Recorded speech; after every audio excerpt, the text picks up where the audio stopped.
Well, welcome everyone to another episode of Wombs with a View Maternal Musings with Jenny and Sylvia. I am Sylvia, and you'll notice that my guest today is not Jenny, if you know who Jenny is. Jenny's not here with us today, but I have the pleasure of speaking with Emma Rohmann, who is the founder of Green at Home. And we have an exciting show today. We're talking all about removing toxins from your home, from your body. And it's a great conversation to have, particularly when we're pregnant and when we have newborns. We're going to get into that, but I just want to say thank you, Emma, for joining me today. It's a pleasure. I look forward to this chat. Thanks for having me. I'm looking forward to it too. So maybe you can just tell us a bit about yourself. I mean, I know you're a mom of two, but you go fill in the blanks for us. How Sure. have you gone on this wagon about talking about chemical toxins? Yeah, so it's not what I planned on doing at this stage, but my own journey in starting to understand about toxins and being more conscious about the products that we use in our homes began in university. So I have an environmental engineering degree, and we learned a lot about water. So once upon a time, I was supposed to be designing water treatment plants. And when I learned what was going into our drinking water and what our treatment plants could not remove, I cut conventional cleaners cold turkey as a student. And my awareness grew from there. And I started my career in green buildings, which is where I started to learn more about how our indoor environments affect our health and the environment. And I was kind of continuing to do changes for myself. And when I had my kids, it opened up this whole other world of children's products and different marketing Doesn't it messaging. though? Oh I my mean, this goodness. is when I remember having my son, he's 13 now, and then being just all of a sudden, it's like a light bulb that went out and it went on, and like this consciousness of, oh my gosh, what am I putting in my body while I'm pregnant, growing this human, and the products in my house. And I had like this I think some of my clients do the same thing. We have this panic attack and going through everything and just throwing everything out, but then not quite sure where to go from there. And I think when we're pregnant, that is such a good time to start thinking about it. We didn't pay much attention to what we were putting in our own bodies, many of us, Yep. but when we have children, then things start to change. So I'm glad I'm not the only one, Emma. Nope, definitely not. It's the most common sentiment that I get. And I mean, I had a bit of a leg up because I had started transitioning my own body care products earlier, but I didn't really know why. Like I just general understanding that it was a good thing to do, but I hadn't done a really deep dive research project into it until I had my second child. And that was when I actually started researching things because I wanted to figure out if I could go back and live like a normal person again because it was becoming so much. It was, did I need to be buying organic food? Did it matter what I was putting on my skin for sunscreen? Did it matter what I was putting on my kids in the bath? Like there were so many different messages out there. I grew confused and I kind of just wanted to know if I could just stop. Well, it's overwhelming. I Yeah. definitely find it overwhelming. And that now, 10 years later, 13 years later, there's even so many more products, but that you can't necessarily just find at, the pharmacy. I find the pharmacy has the big brands that I'm not necessarily a fan of. But now I think there are a lot of smaller markets, the smaller companies, websites like well.ca I think has a lot of great products, which I like to buy. So tell us, perhaps let's start with pregnancy. What should people who are thinking of getting pregnant or are already pregnant, what should they be looking at in terms of toxins or things to avoid? And I love that you mentioned people who are thinking of getting pregnant too, because this was so not on my radar, all of the Right. things that you can do preconception and that we should be educated about, because that point in time is actually kind of when your baby's health and growth and development actually starts, right? Mm, Because we've got the egg and the sperm are going to come together, and it's what's in those things that will impact that baby down the determine, line, yes. right? Yeah. So with preconception and prenatal clients, my big focus is on reducing your exposure to what are called hormone disrupting chemicals. And again, when I set out on my journey, my big focus was originally on looking at carcinogens because I have a family history of cancer, and they got more kind of airplay in terms of understanding what toxic chemicals were. But as I've done more research and up-leveled my education in the environmental health and toxic space, I am completely convinced that hormone disrupting chemicals hold the key to either long-term health or the total opposite. And so it helps because there are so many different things that you can think about in kind of um, they're called critical development windows in the preconception and prenatal months. Looking at hormone disrupting chemicals specifically can help scale back everything that you are going to worry about and really give you some key focus areas. And the reason hormone disruptors are so important are because they're kind of breaking the mold in what we once thought to be true about toxics. We used to think that the placenta protected the fetus from anything kind of in the outside world. We know now that that is not the case, Mm, and toxins are passing through the placenta. The most recent research is actually showing that microplastics are passing through as well. So we can't just rely on the placenta to protect the baby for everything. And number two, hormone disrupting chemicals act in the body at much lower concentrations than other toxins. So often we think that we need to be exposed to a high amount of something in order for it to cause harm. But hormone disruptors act like hormones in our bodies. And hormones are incredibly small molecules that are in parts per billion. So that's like the equivalent of a teardrop in a swimming pool, just for scale. yeah. And so, because hormone disruptors do such a good job at mimicking or interfering with the way our natural hormones work, it doesn't take very much of them to cause harm.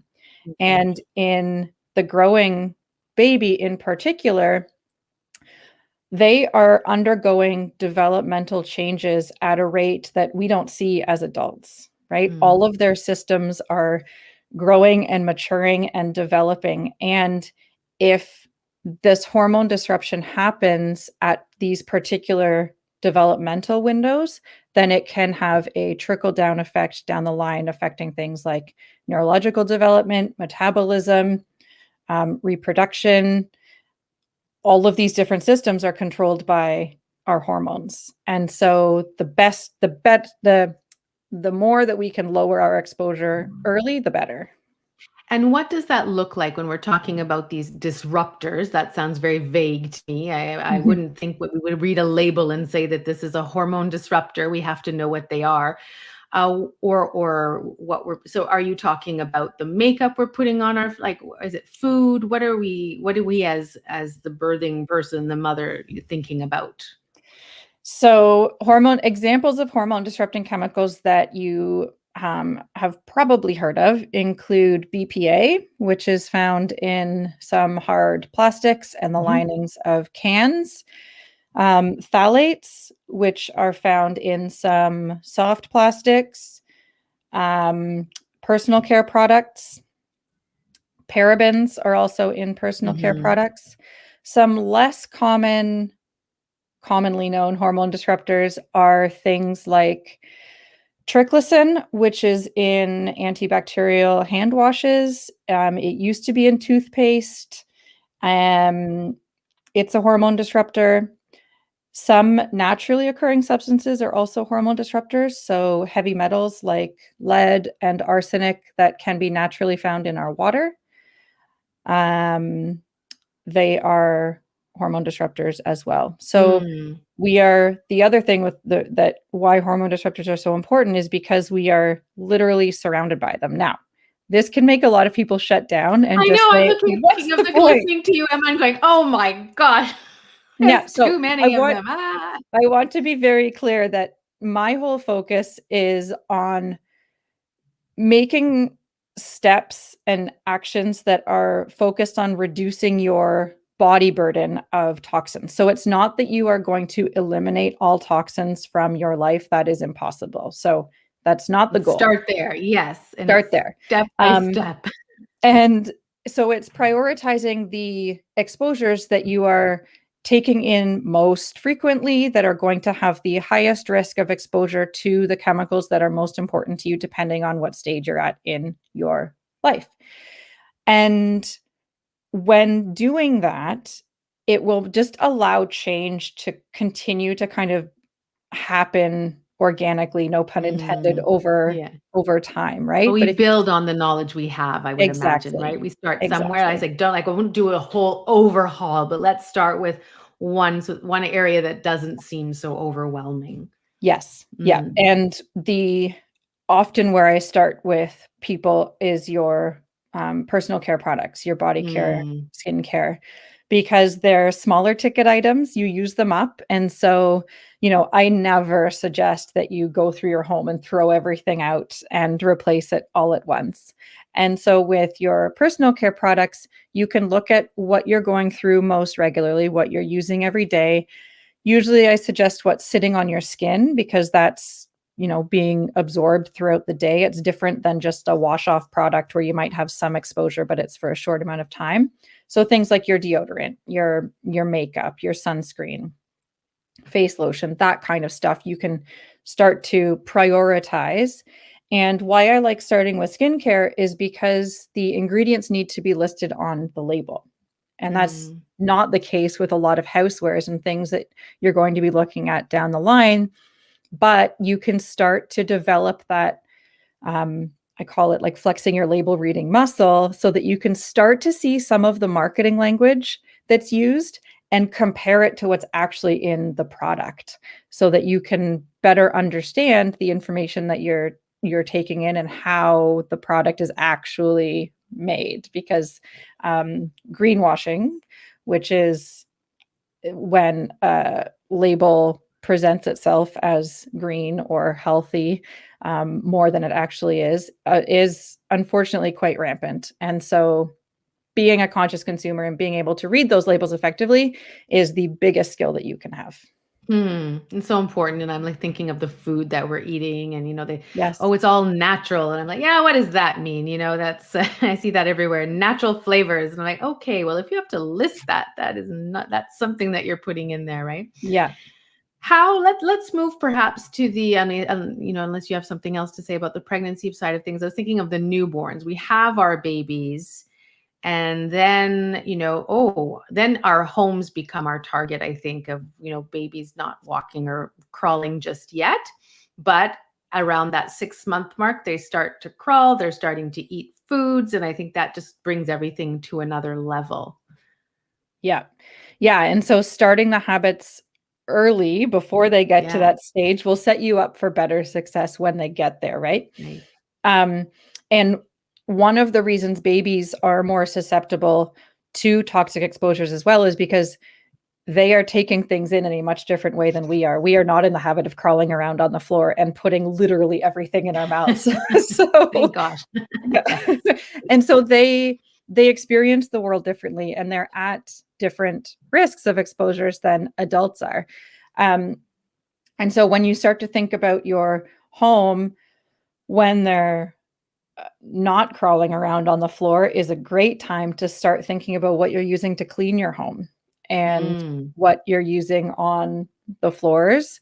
And reducing toxics isn't always about, and it often isn't just about buying new products. A lot of people say, oh, I can't go toxin free because it's too expensive.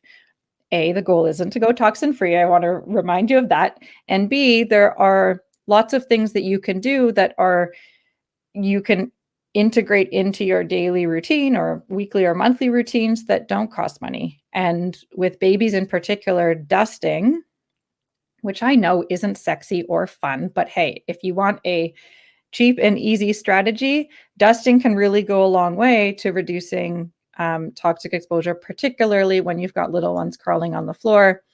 Studies of dust have shown quite high concentrations of things like flame retardants that are found in mattresses are moving away from it. Older mattresses used to have flame retardants. That's starting to shift, which is good. But nevertheless, they're found in electronic cablings and stuff like that as well.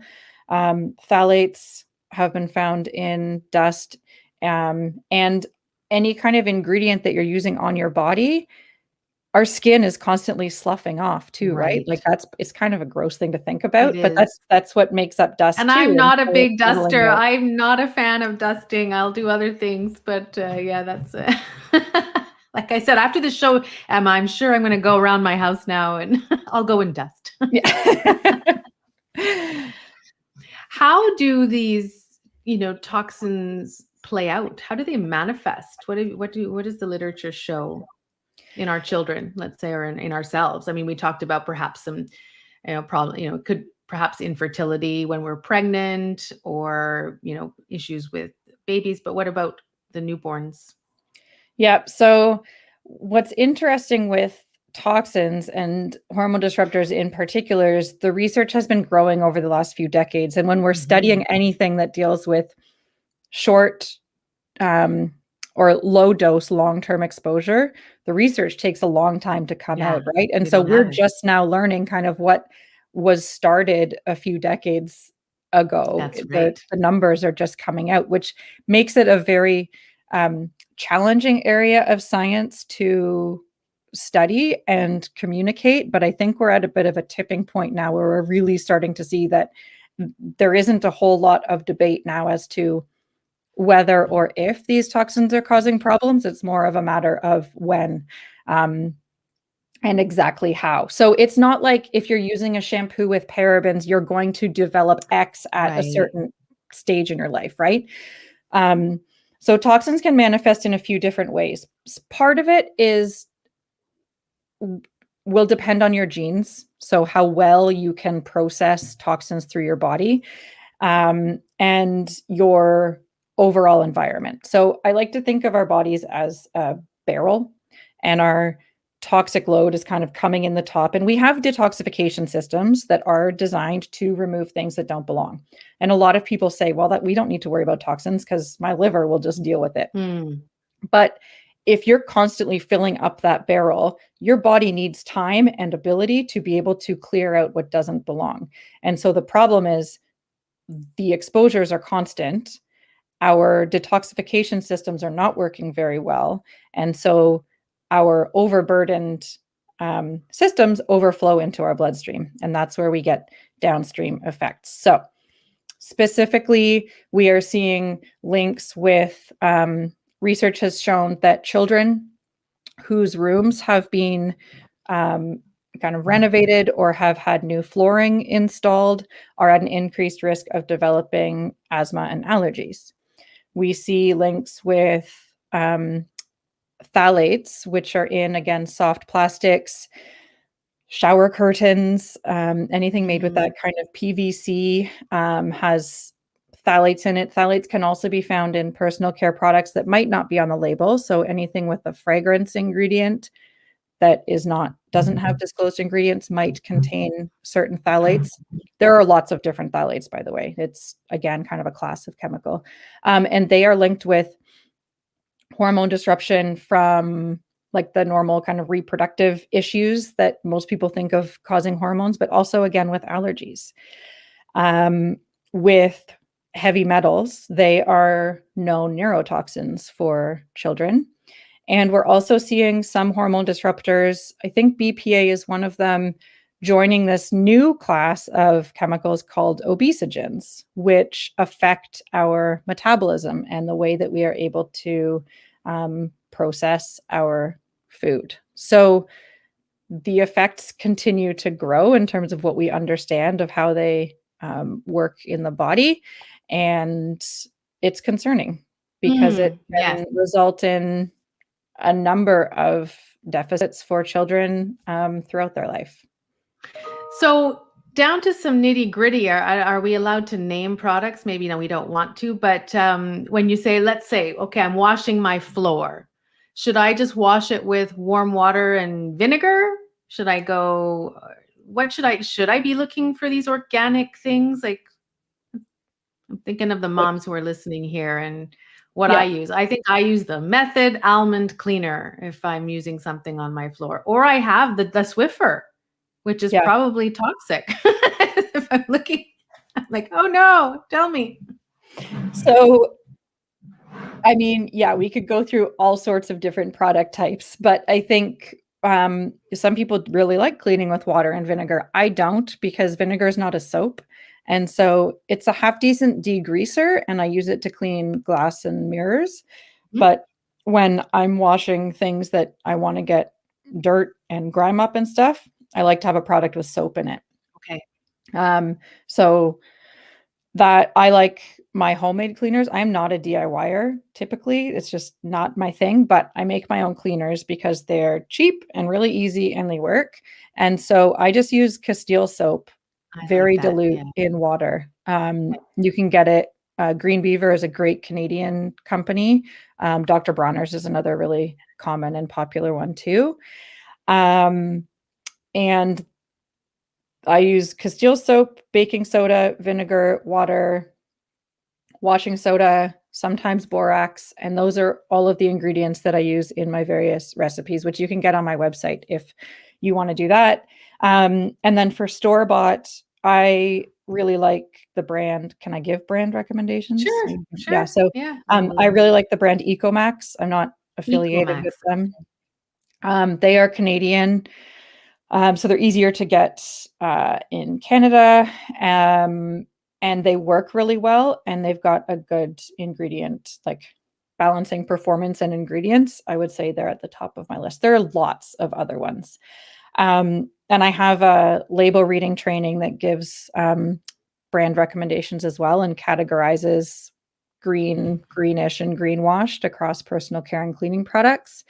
And you can find that on my website too. So I think with every product that you're using, again, before you run out of something, let's start with personal care and cleaners because that's where I like to start. Have a look at the label, see what's in it. With cleaning products, you might need to go to the product website because the package itself does not need to disclose ingredients like personal care products do or skincare products. But figure out what's in it. And you can use my label reading training that walks you through how to use various apps and understand what you're looking at with a bit more confidence and decide if it's okay for you or not. Like there's no point in just chucking things assuming that, oh, it's conventional, therefore it must be bad. It might be totally fine for you depending on what your goals are. So kind of audit first, because the easiest step is to make no change. So ideally, you're just prioritizing the changes that really matter. And I don't care if it's a conventional product or not. If the ingredients meet your goals and you like how it performs, great. Mm-hmm. So look at it first, and you need to figure out what's going to work for you and what ingredients are important to you or not. That's kind of step number one. And then you can go from there to swap out. Yeah, I'm a big fan of, the work I do with our clients is, it doesn't have to be all or nothing. Like Yeah. we can be at 50%. We can be at 30%. We can have, all right, well, my food, I really like to cook, or I really want to, have good ingredients there. And that's important to me. Or, making smaller changes, like you said, where, with our own products at home for cleaning products, I think that's an easy one to implement. The dryer bounce tissues, Yep. apparently, like that's a big one. People do not use those types of dryer sheets where, that has a lot of stuff and that goes on our baby's clothes. Yeah. Yeah. And Simplifying is a great way. Like just getting rid of dryer sheets and seeing if you even need them. Like yeah. I used to use them in university and I found out what was in them and I stopped, and I haven't used any. Like a lot of people like wool dryer balls or Sure. yeah, but honestly, I don't use anything. Mhm. Are some of my clothes staticky when I'm pulling them out of the A dryer? little bit. Yeah, but I fold them and put them It goes away, and away. it's not like I'm walking around like the giant With your hair static out to ball. here, no? Yeah. So, I just haven't replaced it with anything, and it's been Mhm. totally fine. Same with, like those, scented plugins or Ah, the these extra Glade things plugins, that make your 1970s. home smell like fake flowers, like, just get rid of them. So Yes. there's little things that you can do like that, right? And I think my one caution of taking it, little steps at a time is it's kind of like death by a thousand paper cuts because you could be doing all of these little steps that might not actually be reducing your body burden, Right. Okay. right? And so Mm. sometimes you might be better off like buying a really good water filter, putting your money in that because you're drinking water all the time, and parking some of the little changes that you've heard might be good, but aren't actually willing to look at the ingredients, for example, and going down that road later. Because I want you to keep making forward progress. This Mhm. matters. And if you get stuck in just the like constantly switching out little products, it can feel like a lot and like you're constantly doing things. So I just want Which you to can be overwhelming with what totally. I'm hearing. Talk to Yeah. me about the water. You had taught I wanted to come back to that because you mentioned you had worked in a water plant and that the water, as much as they tell us it's purified and whatnot. So you just mentioned a water filter. What do you Mhm. suggest? Because I'm asking that for myself. I don't buy bottled water because I'm against the plastic side of things. Yep. We have filters in our fridge that we do use. Mhm. Do I change it every 6 months? We just got a pack of 3 today coming in, but Oh, is good. that the right thing to do? What do we do with our water? So the first thing that you need to know before you can choose a water filter is what is in your water in the first place and what do you want to remove. And so that depends on so many factors about whether you're I know where you are, but just in general, Yeah. if you're in a on municipal water or if you're on a well, if you're at different parts of the world, if Mhm. your city adds fluoride to your water or not. So the first step is really understanding what is in your water. And I also have a guide to choosing a water filter that takes you step by step through figuring out what's in your water and then identifying the best filter that is going to remove the most of the stuff you want to remove while fitting in with your budget and your kitchen and stuff. Because, I could say everyone should get an RO filter, but that doesn't work if it might be overkill. B, if you're renting or don't have space under your sink to put one in, it's not going to work for you. So there's lots of different things to consider. It's a bigger question than just everyone should install Use this the one same thing. system. Right. Yes. Um, Brita and Mhm. fridge filters are kind of the bare minimum. They're not going to remove a ton. They kind of deal with some fridge filters I've heard are like next level, but most of them are mostly like a Brita filter where they're removing the contaminants most likely to affect taste, smell, and odor. Mm, okay. Um, and so that's kind of like the base. And I say do the best that you can. Any filter is better than no filter, but regardless of where you're living, I think everybody should be drinking filtered water. Okay. Yes. We could do a whole show on that one. I'm We sure there's could. probably a lot of documentaries already done and interviews on that. It's time for us to say goodbye, but thank you so much, Emma. I'd love for you. I know you have a course coming up. Would you like to tell us about the course? Yeah, so I've developed a system, a step-by-step process for being able to approach your home detox with confidence and again, prioritizing the things that matter most. And so I have the full course. My process is called the Healthy Home Method, and it is going on sale shortly. You can join the waitlist at greenathome.ca/waitlist and to learn more about what that entails. Well, wonderful. That's very exciting. Well, thank you so much for Thank you for sharing having your me. knowledge and starting. Oops, that's my alarm. Getting us on the path to thinking about all these things because I know it's our listeners. You're all in that right now, and it's never too late to start, is what I say. Nope. Never too early to start these things as we're growing our families. So Thank you so much. If you are watching in the replay, please put your comments, your questions for Emma, and we'll answer them for you. Have a wonderful week, and we'll catch you on the next show of Wombs with a View. And thank you again, Emma. Thank you. Bye. Bye, everyone. Have a great weekend.